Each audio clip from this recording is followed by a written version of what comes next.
Welcome to Samba Samba. Enjoy the video. You start by opening both spreadsheets and confirming edit access. This avoids permission blocks when formulas run.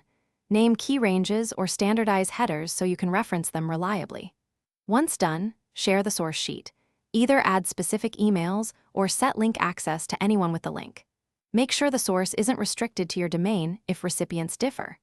These first steps remove roadblocks and let you proceed straight to creating live links between files. You'll use import range to pull data.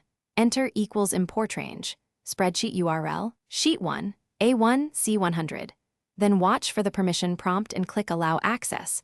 Without that, the function returns #ref.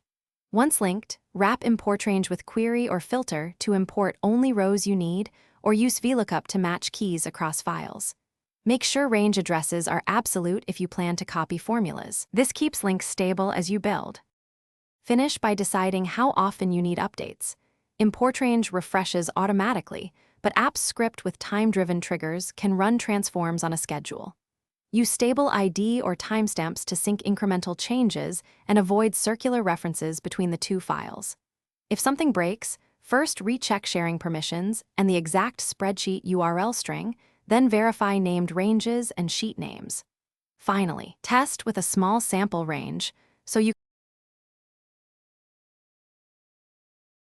Thanks for watching. Consider subscribing if we helped you.